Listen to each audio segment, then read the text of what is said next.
Andy Nichols from Fordyce, Arkansas, with Cottonville, right? Yeah, right, yeah. It's good to be with Andy. We've known Andy for a few years now, and Andy, you've played this music for many years now, right? How many years you played? Well, I won't tell you my age, but about all my life. Really? About 12 or 13 years old. Grew up listening to Grand Ole Opry with Flat Scrubs on the Martha White Show as a child. Yeah. And Andy and his family have played in just about everybody in the Arkansas, at least the South Arkansas and this area of Arkansas knows their family because they've been to churches where they played. Now, Andy, I wanted to ask you just a question. Now, you said you was building a mandolin, is that right? I'm in the process of building an A-style mandolin. My fourth one, the other three were F-styles, and it turned out okay. But this is my first A-style, so I'm about halfway through it, I guess. It's just a hobby, something I love to do. That's quite an undertaking, though, isn't it? It is, building from a kit, and of course half the work's done, but it's still quite a project. One of these days I will maybe build one from a box. Right, right. With the right shop and the right tools, maybe. Right, right. Well, I know my son, he built one with a machete and pocket knife. It was pretty crude when he got through, but he done a good job for a pocket knife. Yeah. Well, a lot of it's just scraping and whittling and getting it to the right thickness as far as the top and the back. Pretty crude. Hello, we're here at Mountain View at the 2009 Bluegrass Festival in the spring. And today we're here with George Spangler. How you doing, George? Good to see you, Tom. George is a part of the board that meets together and that puts on this festival twice a year, I believe. That's right. What is it, once in the spring, is that right? March and November. March and November.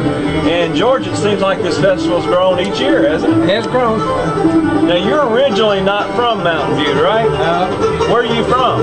I was born and raised in East Kentucky, but I worked for us. I was transferred to Hernando, Mississippi, and I worked there 32 years. And I got old enough to retire, and I moved to Mountain View. Well, how did you end up moving here? Just the music or what?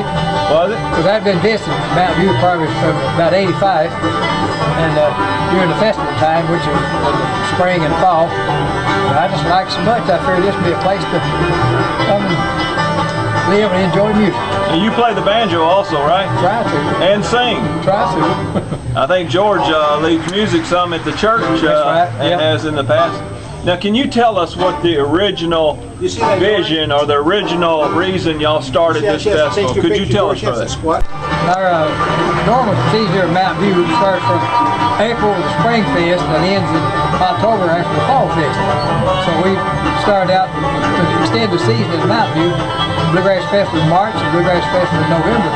And that helps us out of Mountain View and for tourists to come in, and we try to make a venue to help Mountain View and the programs that we have in Mountain View. Right, right. And we try to help out the school program for the we teach about 100 to 125 kids in the music program. Right. The music roots program, so we kind of sponsor that along with the folk center. Right.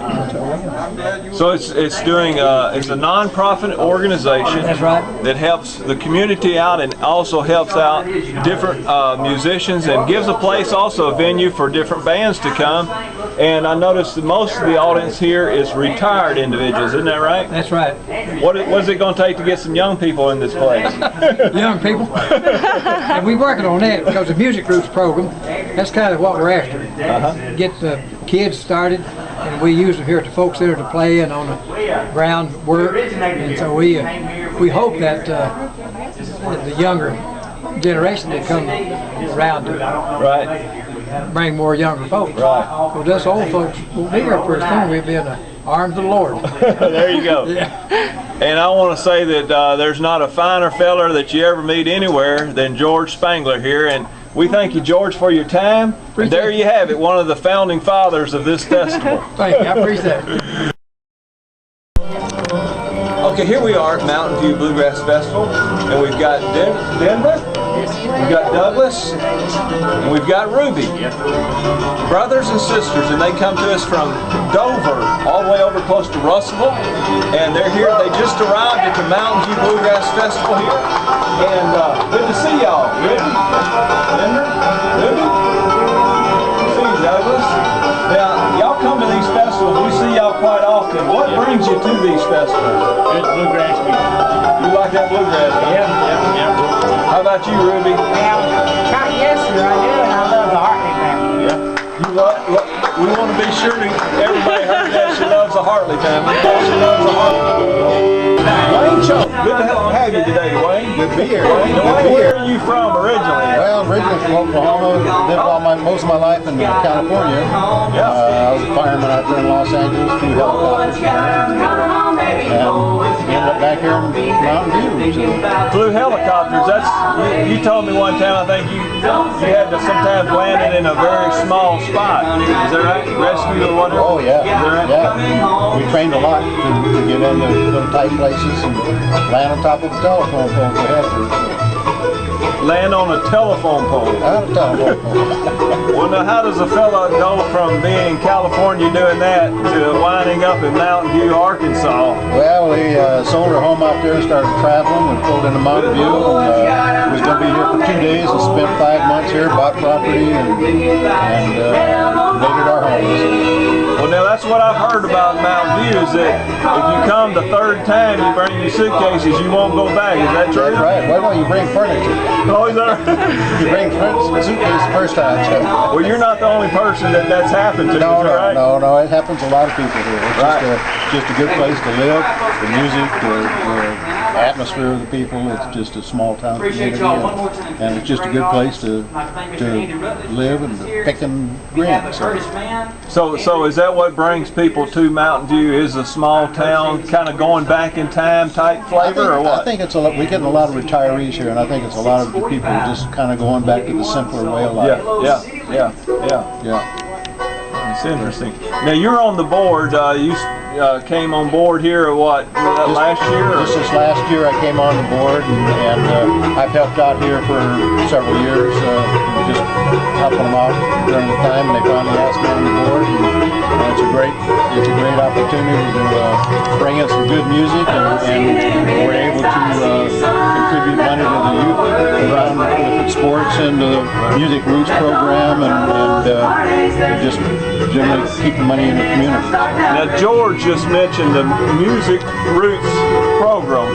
Could you explain what that is? Well, what the Music Roots program is during it's held in the schools, and it's in their their study programs or their extracurricular activities, and part of the money that we spend brings instructors in of the people that pick and play here to teach the kids the heritage of the old music and the bluegrass and the old folk music type of playing. And we have a strong, we've come out with some fine artists that have come out of that program. It's been going on for nearly 10 years. So it's passing on that tradition on to the next generation. Oh, you betcha, and it's a great thing. It's nothing more rewarding than watching these kids come up and family bands that are playing like you're